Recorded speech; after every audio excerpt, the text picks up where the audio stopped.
고위공직자 범죄수사처가 구속 중인 윤석열 대통령을 상대로 강제조사에 나섰습니다. 오동훈 공수처장은 윤 대통령 측에서도 사법부의 결정을 존중할 필요가 있다고 말했습니다. 공수처에 나가 있는 취재기자 연결해 상황 알아보겠습니다. 이완희 기자, 공수처가 오늘도 강제조사에 나선 건가요?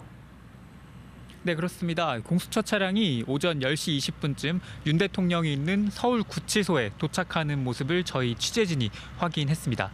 윤 대통령은 지난해부터 계속된 공수처의 소환 요청에 대부분 응하지 않고 있습니다. 공수처는 이런 윤 대통령의 행보에 수사 회피 목적이 있다고 봤습니다. 오동훈 공수처장의 말 직접 들어보시죠. 작년 12월 달에는 소환에 불응하였고 그다음에 올 1월에는 또 체포영장에 불응하였고 지금 또 구속영장 또 소환에 불응하고 있는 상태입니다.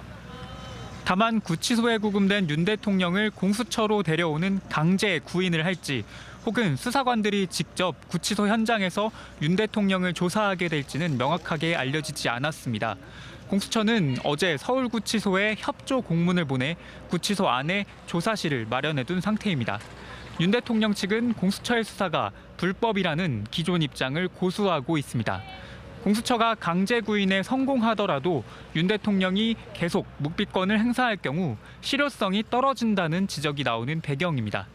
공수처는 이런 지적에 대해 윤 대통령이 소환에 불응하고 있는 만큼 공수처는 법질서 안에서 최대한 노력하는 모습을 보이는 게 맞다고 답했습니다.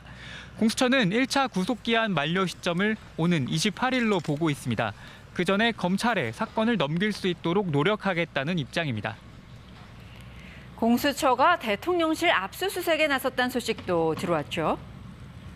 네, 공수처는 오늘 오전 서울 용산구 대통령실과 대통령 관저에 대한 압수수색에 들어갔습니다. 공수처는 대통령실에 있는 보안 휴대전화 서버 등을 확보하기 위해 압수수색에 나선 걸로 알려졌습니다. 보안 휴대전화는 일명 비화폰으로 불리는데 윤 대통령은 비상계엄 당시 계엄의 주요 인물들에게 이 비화폰을 통해 지시를 내린 혐의를 받습니다.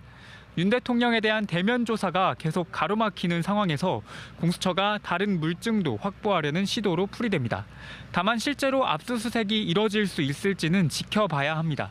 앞서 경찰도 대통령실과 대통령 경호처, 대통령 안가 등에 대해 여러 차례 압수수색을 시도했는데 경호처 반발로 무산됐습니다. 대통령실은 오늘 압수수색에 대해 적법 절차에 맞게 대응하겠다는 입장입니다. 지금까지 공수처에서 전해드렸습니다.